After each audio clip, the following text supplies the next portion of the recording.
Welcome back, everyone. Our next talk is with Petar Korponaić, and the title is Quantum Programming is a Job for Robots. Using quantum programming phenomena to solve computational problems is challenging even for the brightest of minds. So we asked AI for help.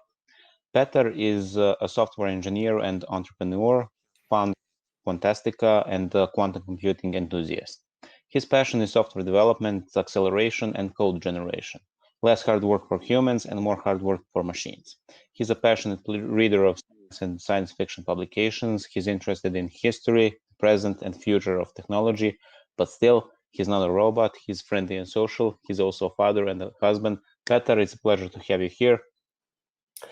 Thank you, Stefan. Nice to meet you. The floor is yours. Thank you very much.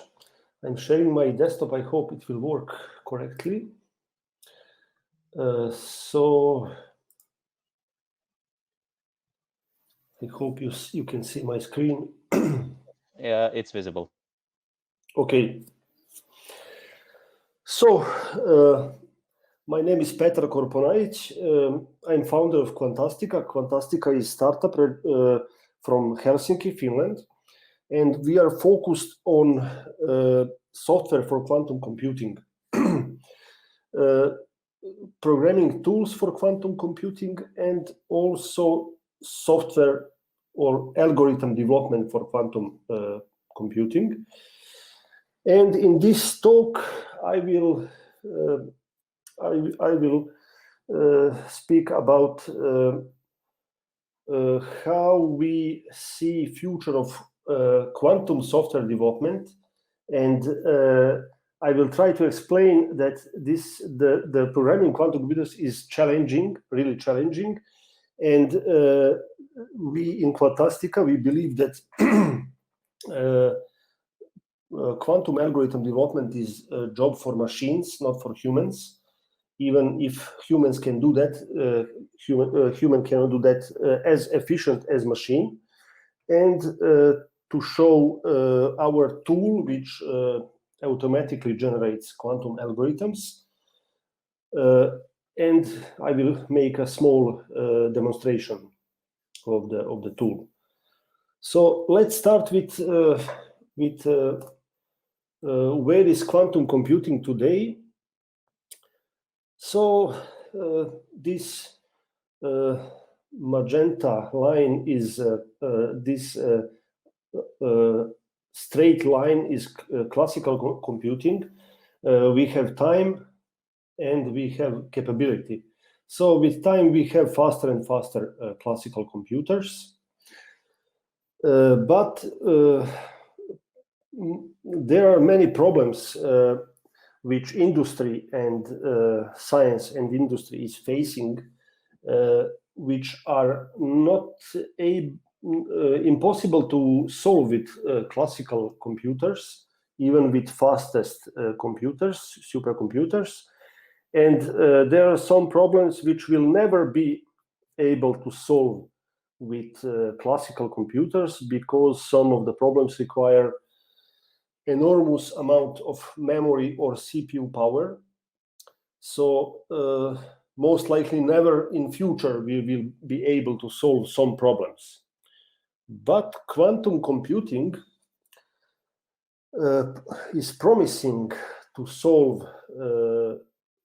If you see this blue line, it's growing exponentially, not linearly. And in the near future, we will be able to solve some problems faster than classical computers, and in a little bit more distant future, we will be able to solve problems that classical computers will never be able to solve. And where are we today? In this picture, which I found on internet, today is market here, but I think we are much closer to this line, and this dashed line is showing moment when quantum computers will become commercially usable or more powerful than classical computers enough to be used commercially for solving everyday problems. So we didn't reach that point yet, but we are going towards it. And there are nice achievements by Google, who solved some problem which is actually not useful in commercially useful. So you cannot take anybody's money for that experiment, quantum supremacy experiment. But it is proof that quantum computers really are going and are close to solving real world problems. And now, why we are still not there? Because we have two problems, or two big groups of problems. One problem is quantum hardware. Quantum hardware is quantum computers are using quantum mechanical phenomena to perform calculations, and quantum hardware is trying to. So with quantum hardware, we are trying to use the fabric of the universe to solve to compute, which is very challenging engineering problem. So in quantum hardware, we have problems like noise. Quantum computers are very noisy. Then we have a qubit connectivity problem. Not every qubit, which is basic, is like equivalent quantum equivalent for classical bit. Not every qubit is connected. So connectivity is not complete graph, if you want, and number of qubits. And these three parameters are largest or biggest showstoppers from making quantum computers useful or commercial today. But every year we have, every month, if you want, we have achievements in that direction. We have better and faster computers, quantum computers with less noise, with more qubits, with better connectivity. So it's going into right direction. But even if today we have a perfect quantum computer on our table, we will not be able immediately to solve most of the problems we need to solve. Why is that? Because other problem, which is a little bit less popular, or you can read less about, this problem is problem of quantum software. So hardware is not the only problem. Next problem is software. Now, quantum hardware cannot execute classical programs. So everything we humans made to date, all software we made to date is not usable on quantum computer. So we need to start over from scratch and start making algorithms for solving real world problems. Then building blocks of quantum algorithms are quantum mechanical phenomena like superposition, entanglement, interference, and so on. And making algorithm from that building blocks is very challenging, even for brightest minds of today. And there are quantum algorithm development is also very unexplored space. So we currently have only let's say dozen algorithms which are developed today, which promise quantum advantage.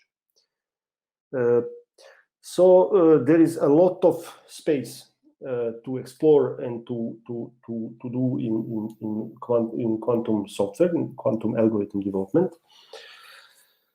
Now I will try to explain how quantum program works and what are the challenges, what are the problems here. So people who are not that familiar yet with quantum computing can understand better what is challenge here. Now, quantum program, state of the quantum computer can be described by vector, or which is here on this picture. It's marked with Greek letter psi. So this is array of complex numbers. If you ask a programmer how it looks like, and each entry in a vector shows probability of measuring zeros or ones from qubit. So we have 2 power n elements in a vector. So for 2 qubits we have 4 elements. For 8 qubits we have 256 elements in a vector, and it grows exponentially. So with 300 qubits we have as much elements, as many atoms in known universe. So this is pretty large vector, and and so this is the state description of the state of quantum computer. And let's see how we can enter some data, process and read results. So we have quantum computer doesn't have input port as we know it. So input data need to be encoded into state vector. And how we do that? By executing program which will encode input data into vector. Program is actually a set of unitary matrices. I mean, from software perspective, you can assume that you are dealing with you are multiplying state vector with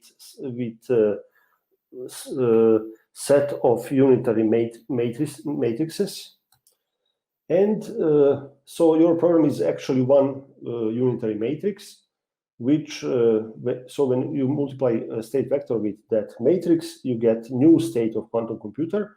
And now in this state, I don't know if mouse pointer is visible, but so this state in the middle of the screen is state with input data encoded into it.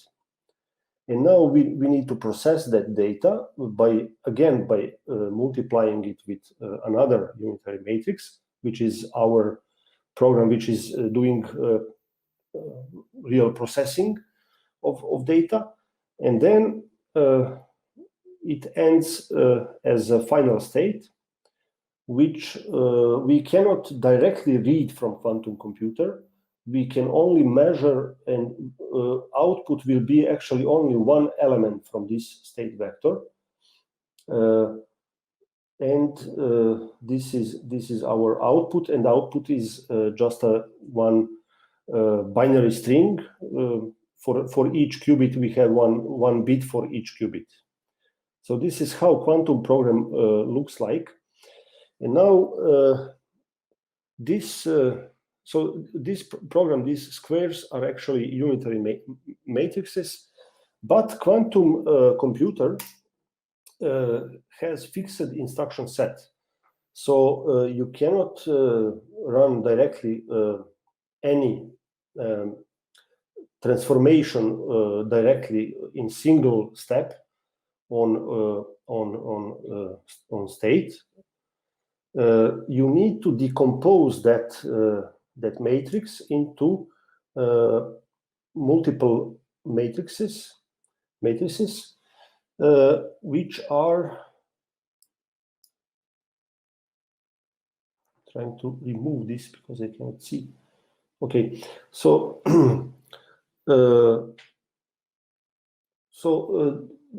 quantum programming is actually a sequence of unitary transformations from a fixed instruction set. Typically, quantum computer has 3 or 4 instructions only, and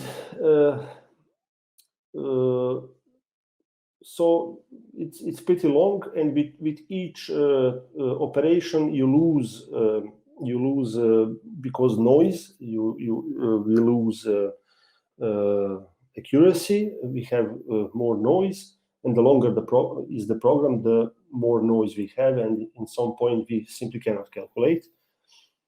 So this is the how quantum program looks like. So quantum program is just a list of or sequence of unitary transformation, unitary matrices, which modifies the state of the quantum computer. I'm talking from software perspective. How that works in hardware, it's totally different story. But let's talk about software. Now, but this is not that easy, like it looks like. So we don't know what is our unitary here. So we have input data encoded into vector, and we have some expected output. For example, we want to sum 2 numbers, like 2 plus 2. So we will encode 2 and 2 here, 2 operands. And we want to have 4 at the output. Now, what is the unitary which will transform our input data into output, into result? This is something we don't know. And even when we know, even if we know this matrix, how this matrix looks like, problem is that we need to decompose it into instruction set. And this decomposition is, there is no perfect method to decompose unitary matrix. It's you always have unnecessary operations, and it's hard to do to make efficient program. And efficient means short program, especially when quantum computers are that noisy as they are today. Now, because this is hard, not because this is easy, but because this is hard, we decided to automate this process. And we made a tool called Quantum Algorithm Generator. Input into generator is input and input state and expected output state and instruction set. And algorithm generator returns a program or returns sequence of quantum instructions directly. And for this, we are using machine learning. And this is why we say that quantum algorithm development is a job for robots. Simply because if you try to do this manually, you will have a lot of fun because this is really, really hard to do. And you need mathematician, physicist helps as well. I mean, writing algorithm for real world problem is more scientific research, more than just sit and code. So the programming quantum computers doesn't look like what we know from classical computers. It's very challenging, and we found a way to some extent to automate this process. and we can go up to 4 qubits. 4 qubits is not impressive, doesn't look impressive, but idea is that it sounds like it's not how to say, it doesn't sound impressive, but if you have problem which is scalable, like I mean, I will not talk about solving NP hard problems because somebody will not take me seriously here, but let's take, for example, a traveling salesman problem where we have some number of cities and we need to find the shortest path between cities. So this problem is scalable because if we have 4 cities, we can manually solve that problem. We don't need computer, especially not quantum computer. You can do it with your eyes, watching the map. But if you have 10 cities or 20 cities or 50 cities, then this is something you cannot solve manually. You cannot find shortest path. And but a classical computer can do. But after some point, after some number of cities, it's impossible to solve it even with computer, even with supercomputer. And this is what I call scalable problem. Now, our approach is to generate algorithm for small scale versions of the problem. Something that we can reach, for example, 3, 4, and 5 qubits. And then we use machine learning again to scale the problem to more qubits. And so generator is functioning, and we already onboarded first users. We are onboarding first users in closed early access program. But this scaling is not yet finished, but we already have some results. So we are moving towards it into good direction, and we hope that it will be possible to generate algorithm for any number of qubits if we have small scale example of the problem. So if problem is scalable. Even for small problems where we have 2, 3, or 4 qubits, it's already useful because with this tool it's possible to efficiently decompose unitary into instruction set into quantum program. Also, it's possible to solve simple problems which require not more than 4 qubits. And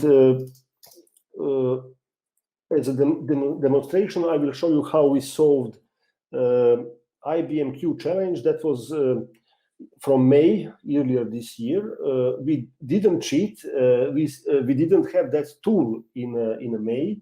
But as soon as our tool started working, we tried to solve the hardest task from IBM Q challenge, and I will show you how it. I will play video. I will not show you live. I hope video is visible. So here is the Jupyter notebook from challenge. And here the task was to decompose unitary matrix into which is 4 qubits or 16 by 16 unitary, and the task was to find shortest circuit which will to decompose matrix into shortest possible program and this is how generator is how you can do that with generator. So I copied a matrix from Jupyter notebook, I paste the matrix here into generator UI.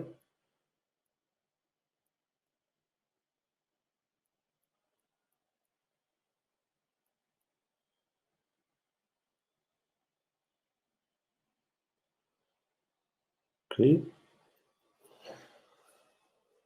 Now instruction set.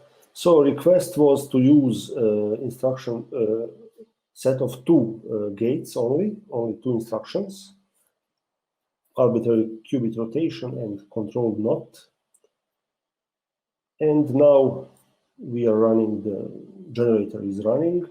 It will take about 7 or 8 seconds.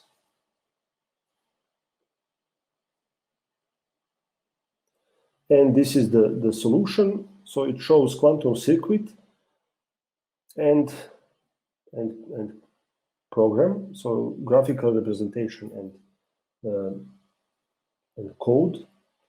Now we simply paste that into notebook, which checks if solution is valid.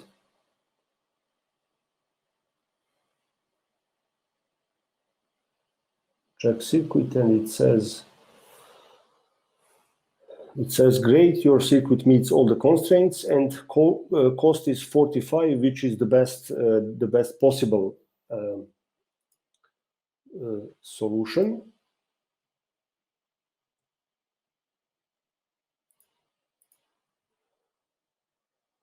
Okay.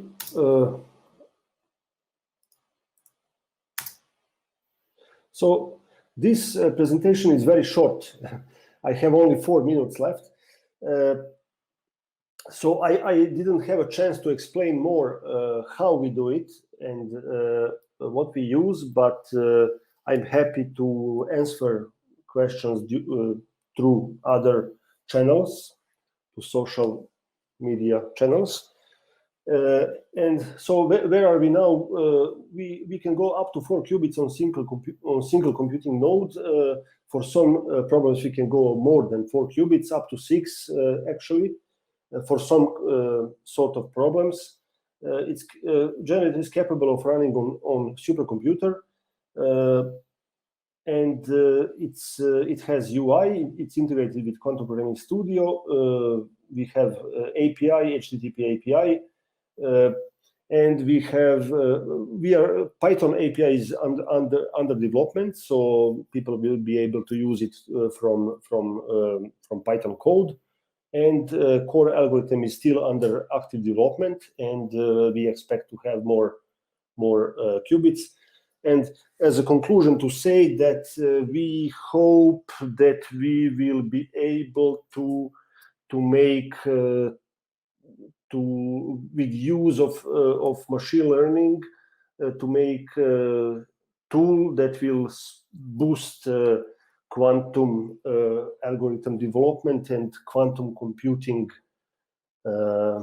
in general.